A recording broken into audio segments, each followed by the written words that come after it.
Merhaba arkadaşlar, bugün vlog çekiyorum. Doğa vlog. Şöyle hemen gezelim doğayı. Şöyle yer var. Burada pek gözükmüyor. Şöyle yukarı çıkalım.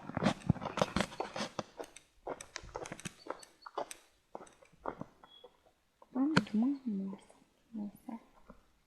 Bir de yukarılara çıkalım birazcık. Şurada evim var. Birazcık gidelim buralara. Böyle buralar, şöyle şurada ağaçlar var. Şurada kocaman büyük bir tane ağaç var. Fındıklık. Şurada cami var. Bakın görebiliyor musunuz? Bunu göstereyim. Şimdi oraya gideceğim. Göstereceğim size oradaki manzarayı ve camiyi. Çok güzel bir manzara var orada. Bayılıyorum.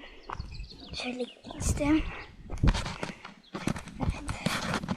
Şurada şöyle cami var. Görebiliyor musunuz?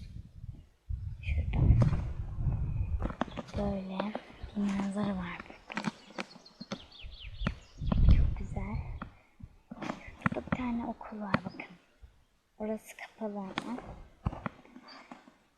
Neyse. Diyelim. Geçelim.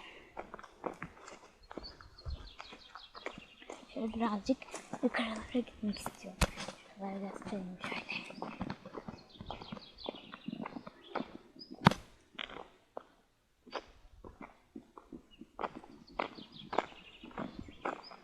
Böyle. Buradan birazcık gideceğim.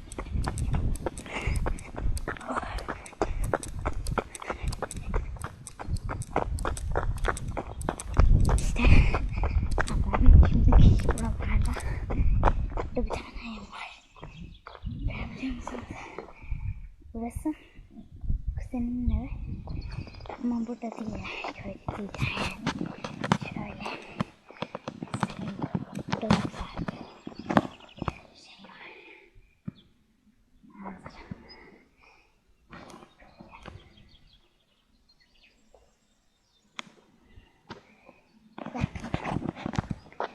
Bakın şurada mor bir tane çiçek var, onu göstermek istiyorum. Görüyor musunuz? Şurada birazcık gözükmüyor kamerada, aslında çok güzel bir şey. Ha, bakın orada gördünüz mü? Bakın şurada güzel çiçekler var burada. Mavi çiçekleri çok seviyorum. Var burada. Böyle çiçekler. Çok seviyorum ben çiçekleri. Şurada yine şu manzarayı göstermek istiyorum. Çok seviyorum. Şöyle gidelim.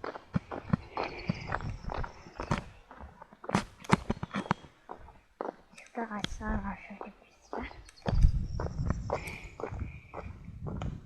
Şurada bir tane. Şurada inekler var, görebiliyor musunuz? Bunlar bizim evler burada.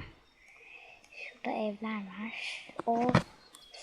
Şuradaki gördüğünüz ev tam 4 katlı. Onun yanındaki benim halamın evi. Merve halam ama köyde değiller, çarşambadalar. Şöyle gösteriyorum buraları da. Sonra videomuzu sonlandıracağım. Çok sıcak arkadaşlar. Şöyle birazcık gökyüzünü de göstermek istiyorum. Çok güzel, bakın şurada. Görebiliyor musunuz bilmiyorum. Şöyle şurada bir tane mavi ev var, çok güzel. Mor da diyebilirim. Onu göstermek istiyorum. Şöyle size birazcık gideyim şöyle. İşte bakın görebiliyor musunuz? Çok güzel. Birazcık yaklaş. Şöyle şurada. Güzel. Neyse arkadaşlar. Bu bugünkü videomuzun sonuna geldik. Hoşçakalın. Kendinize iyi bakın. Evde kalın.